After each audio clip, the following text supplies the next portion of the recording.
Council meetings are long and boring. Wouldn't it be great if they were short and unboring? This is why I've invented the 5-minute meeting. Anyone else getting tired of this bit? Not me. Hey, Ashland City Council meeting of September 20th. We start with the public forum. There was a bunch of people there. First, we had a French guy who said, city spending is a problem and we need new councilors. And then a lady in green shirt said, unfulfilled positions to save money are not being filled. What's going on? And then a lady in a red bandana said, 1/3 of all people are sensitive to electricity and we need a qualified expert to draft a city 5G ordinance. Then this bald French guy, there's two French guys, said caution should be exercised. We won't know what the true effect of 5G is until it's all installed, and then too late. And then where do we go? Oh, guy with eyebrows said electromagnetic radiation is cumulative, like X-rays. And a lady said she's worried about 5G because combined with the COVID booster, she knows people who have died. And then a white-haired lady said there is a connection between COVID and 5G.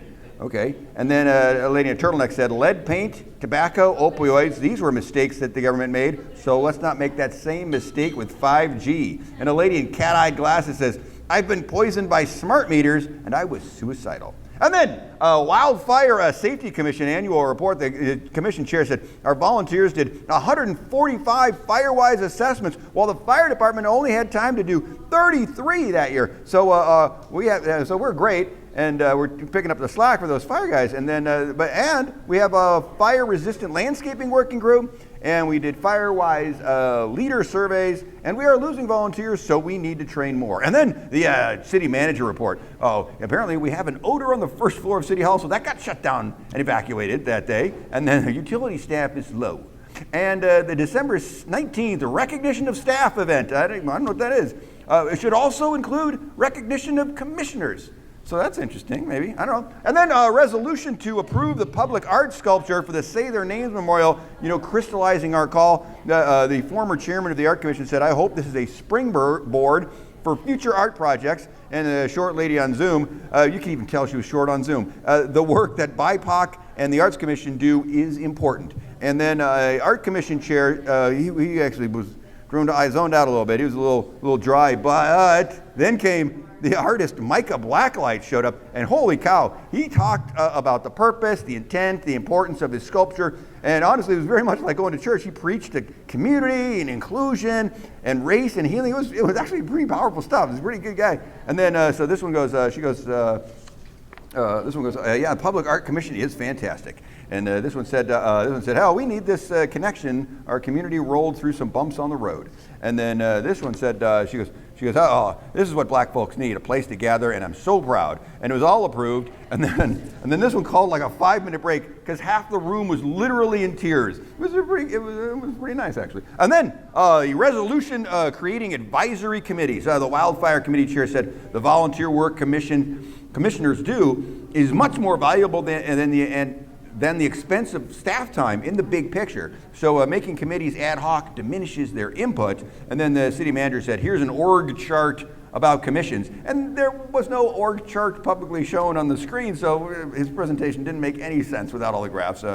Maybe it was good, but it didn't make sense. And so this one goes, hey, why can't there be a quick process that council can convene and approve temporary ad hoc groups? And the city manager said, well, sometimes you just need 2 arborists to confirm what we want to do. So we just call people we know and get the confirmation, and then we do it, like a business would do, or like somebody with no elections or no accountability, a non-governmental place. So, and this one goes, so informal calls to experts without minutes or transparency is a problematic replacement for government supervised meetings. Excellent point right there. This one goes, and this one says, hey, the city manager can do what he wants, so we can't restrict that. I don't know if that's so. And then this one says, hey, I move to split this into 3 parts, and they all approved. Just the first part says, I move to approve the full-time commissions and committees. That's Parks and Rec, planning, and budget.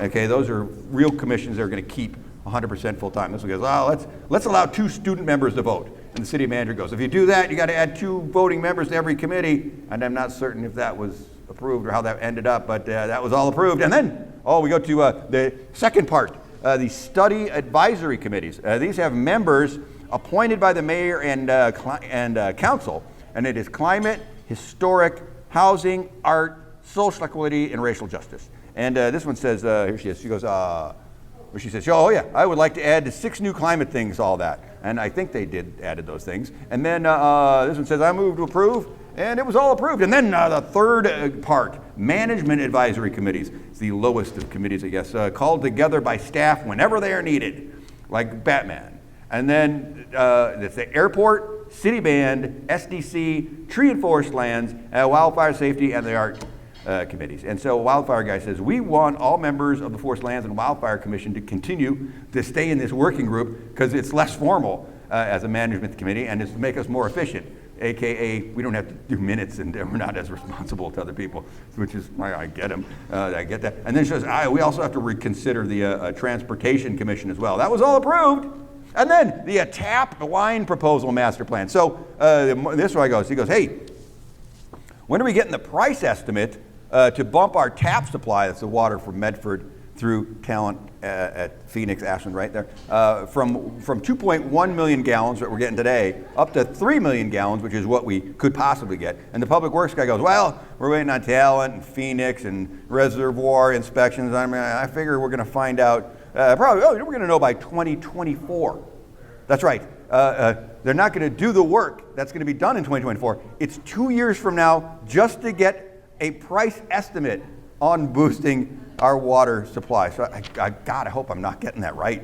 Honestly, that's crazy sounding. And this guy goes, I move to approve this able and essential master plan.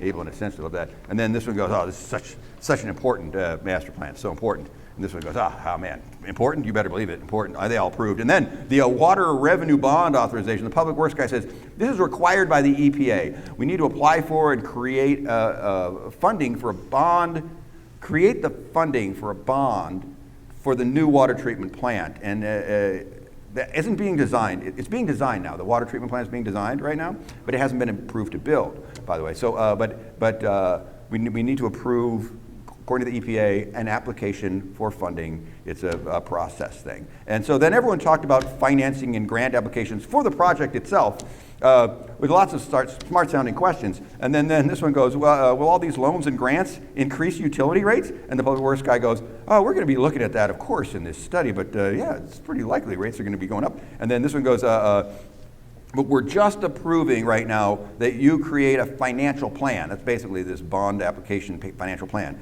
And then the public goes, yeah, that's it. That's all we're doing right now. And this guy goes, but in the future, we're looking to borrow $36 to $44 million at 3% interest for 30 years. That's what we're ended up going to be doing, right? And the public works guy goes, yeah, that's true. That's going to happen. He goes, hey, I appreciate you, a public works guy, and all the work you're doing for the loans and grants and blah, blah, blah. But I am more worried about the large city projects that are going to raise fees and taxes on our citizens. That's an excellent point. And then this guy goes, I move to approve this ABLE project, which is just a financial plan. That's all they're approving. And so they all approved it. You're welcome. That was the end of the meeting.